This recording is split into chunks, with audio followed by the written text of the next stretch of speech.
Hi everyone, say hello to Money. She is the newest member of our family. I have to give her one of those pig ears or some chewing toy for her to play with, or otherwise she will find either one of my shoes or something expensive and important for her to destroy. Hey everyone, welcome to the channel. Today's vlog is going to be for the people who is under 50 years old, the ones who are trying to stay in Thailand on a long-term visa, but they do not qualified for the retirement, or they are single so they cannot get the marriage visa. And well, they don't want to dish out that 20 grand minimum to get the Thai elite visa for 5 years. So if this sounds like you, if you are one of those people who's, under 50 years old, and you are looking to stay in Thailand legally on a long-term visa, this vlog is for you.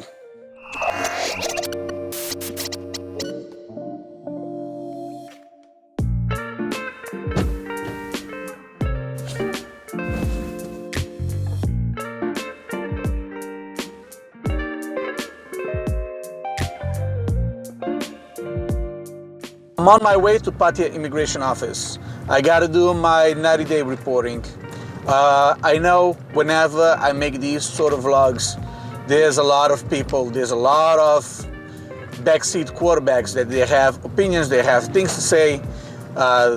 First disclaimer is that, hey, I'm not advising you guys to do anything illegal. So if you're doing anything that you think might be on the gray zone, avoid doing it. If you are working with any agencies, visa agencies, and they are promising you things that it sound too good to be true, most likely they are too good to be true. So be very aware of that. We all grown boys and grown girls, so do your own research. Don't listen to what I have to say or any other YouTube channel. Listen to them and think that that's gospel. They think that like everything is, the way it should be. Because here in Thailand, especially when it comes to immigration, the rules and laws might vary from office to office, from city to city, from immigration official to immigration official. You might go to one and they might require this certain document. You might go to another one and that document is something that they don't need. So be aware of that. And like I said, do your own research, be smart, educate yourself when it comes to visa as much as you can.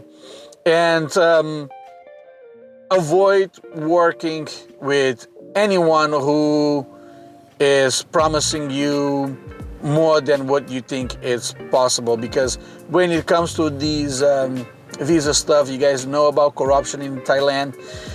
Yeah, it might work for you one time, but the minute that either the immigration official or the agency get in trouble, they will throw you under the bus.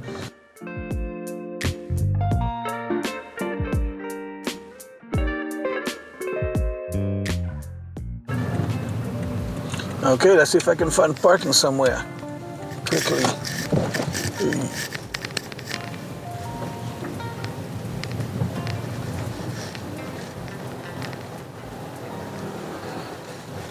It was a long holiday weekend and my visa due date was exactly on the day of the long holiday. I actually didn't think that they were closed, and I came over here, they were close. And then today most likely it's going to be extra busy since there's so many people who need to do the visa, and they were closed for like 5 days.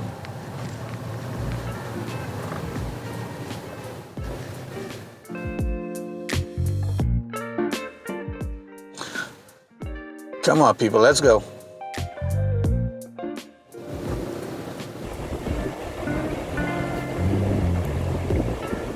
Just dropped my passport at the immigration office and they told me to come back in the afternoon, which is perfect because it gives me a chance to go for a walk on the beach and grab something to eat.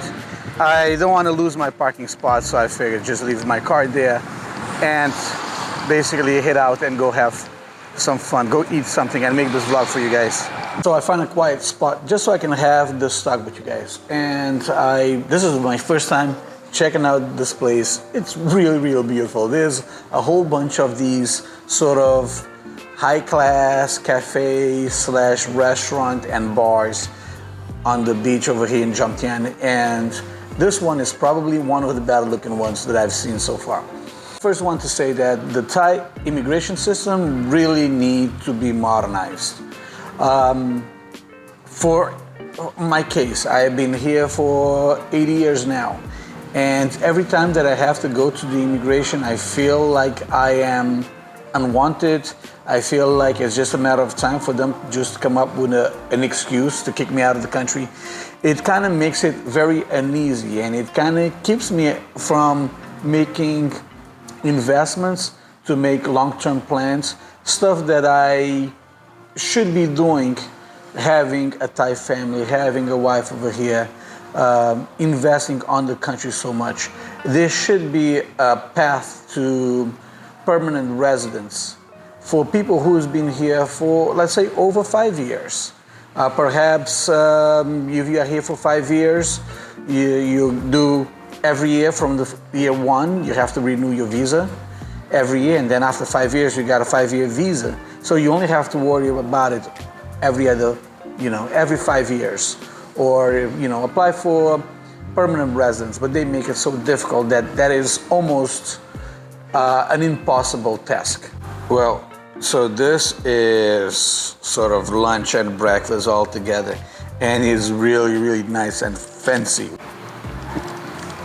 Well, that was delicious, and I devoured that in like 5 minutes. Okay, so let's talk about the visa. If you live here, if you want to live here, you're under 50, your options are very limited.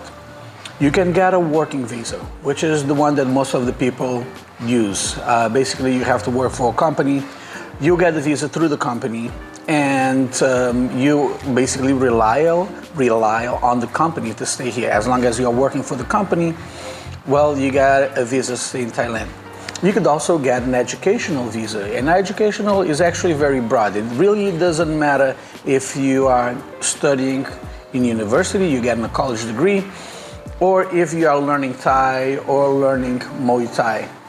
And again, with education companies, with education visa, you have to rely on the company, and as long as you are studying, as long as you are going to class and you are following the rules, you don't have an issue. But be very careful of these, especially language teaching agencies, in which they say, okay, we're going to do the visa for you and you don't have to show up. And then out of the blue, the immigration shows up over there and you get yourself in trouble. So you try to be careful with these sort of places, because like I said, it's very easy for them to throw you under the bus to protect themselves. The visa, education visa, especially if you are learning Thai, is one of the easier ones for most people, because it only required a little bit of work in your part. You only have to show up maybe once to 2 to 3 times per week, and for a 1 hour long class. So that's a very easy one for you to do. And you could also have what they call a volunteering visa, which is you get it through NGO, and someone is taking pictures. You could get that through an NGO, and you just volunteer, you help out the country, and you get a visa through that. There's also a religious visa, and I don't know too much about that one, but I'm gonna guess you're probably gonna have to go and be part of a temple, become a monk, learn Thai Buddhism, and then you can use that as your visa. But then there's a few other ones in which they're not very popular and they're not very famous. Not too many people know about these. One of them is visa for people with special or extraordinary talent. These are visa for like your football players, for people like some chefs that works in restaurants here in Thailand, because they have a special skill that they want to share those skills with Thais, so they get hired to come and become to work at a restaurant, to be a chef, or even a YouTuber with a very large following. I know a friend of mine, we are friends, but I know a very famous or very popular YouTuber with a large following who used one of these visas with people with special skills. And then there you have what they call the digital nomad visa.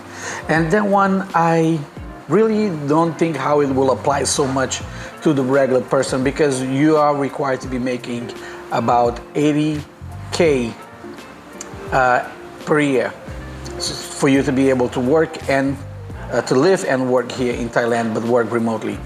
I don't know many digital nomads that's making $80,000 a year, and still want to live in Thailand. If you're making that much money and you're a digital nomad, you're gonna want to be traveling from place to place. Most likely you don't need a permanent visa, but then again, it's some of those laws, some of those rules that just doesn't make any sense, but yeah, it's there.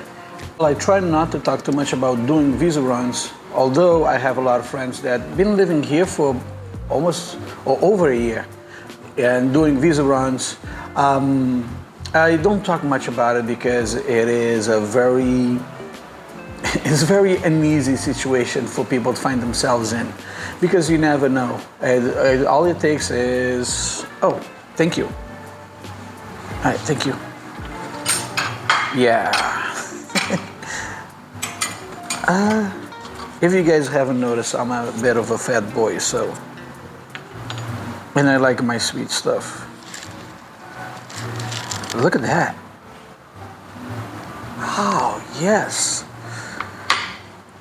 Okay, so like I was saying, I try to avoid talking about border runs because it's a very uneasy. I don't understand how some people can be here and live that way, because it's very uncertain at any minute. And all it takes is one border official or immigration official to have a bad day and decide that they're going to cancel your visa.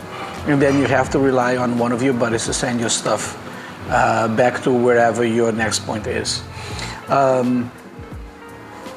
Right now, they're not enforcing it so much, especially since COVID, because obviously they want to have the economy, to rebuild the economy. They need people to be here to be spending money.